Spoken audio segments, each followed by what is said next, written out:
복부 비만은 생활 습관, 뭐 유전적 요인, 뭐 이런 또 호르몬의 변화 이런 뭐 여러 가지 다양한 원인에 의해서 이제 복부 비만이 생겨나는데 또 스트레스 뭐 이런 것들이 또 지방을 배에 축적하게 만드는 이런 문제를 일으키죠. 특히 여성분들이 40대 이후 또는 폐경기가 가까이 오게 되면 이제 호르몬 대사가 아주 급격한 변화가 일어나고요. 그러다 나면 기초 대사량이 이제 감소가 되고 또 근육량이 줄어들고 그러니까 지방을 어디다 갖다 싸놓을 데가 없는 거죠. 그래서 결국은 복부가 제일 만만하니까 복부에다 갖다가 이제 싸서 놓게 되는 이제 이런 것들이 생겨나고 또 남성들 분 같은 경우에는 이제 간 기능하고도 좀 관련이 있습니다. 그래서 간에서 술이라든가 알코올에 의해서 생겨나는 복부 비만도 있지만 술을 전혀 드시지 않는 분인데도 비알코올성 간염이라든가 비알코올성인데 간에 여러 가지 중성 지방이 쌓이는 경우 이제 이런 경우에 여러 가지 지방 합성, 분해, 배출 이런 것들이 기능이 상당히 떨어지게 되면서 당연히 간에도 중성 지방이 쌓이지만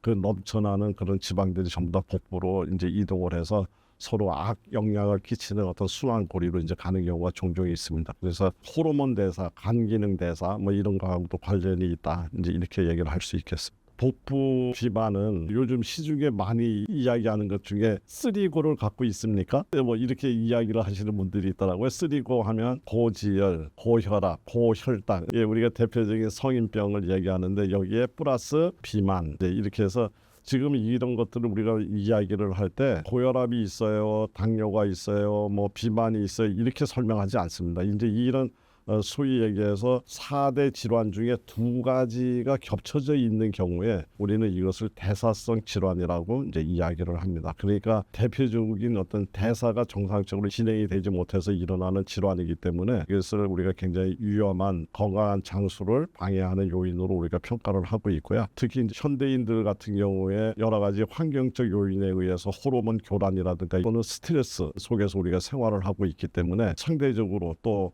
그러면서도 고칼로리 음식을 지금 많이 먹지 않습니까? 복부 비만의 환경에 놓일 수 있는 환경이 높다. 그런데 이제 문제가 되는 것은 이제 복부의 비만이 늘어나다가 예를 들어서 복부에다 자꾸 지방을 저장을 하는데 저장하기가 만만치 않고 창구가 꽉 차면 어디다 갖다가 저장을 하겠습니까? 그 다음에 아무데나 갖다가 저장을 이제 우리 몸에서 할 거라고요. 이제 이것을 뭐라고 얘기를 하냐면 이소성 지방이라고 얘기를 합니다. 그래서 이소성 지방인데 하필이면 복부에다 저장을 하지 않고 심장 혈관에다가 만약에 저장을 했다 하면 그것이 바로 우리 심근이 경색, 심장 마비를 일으키고 동맥경화를 일으키는 주요한 인자로 이제 발전되는 거죠. 그래서 복부 비만보다 더 무서운 것은 복부 비만으로 인해서 파생되는 여타 장소에 지방이 쌓여 나가는 것 이런 것들이 굉장히 위험한 합병증으로 발전될 수 있기 때문에 복부 비만은 굉장히 위험한 인자로 보고 있습니다.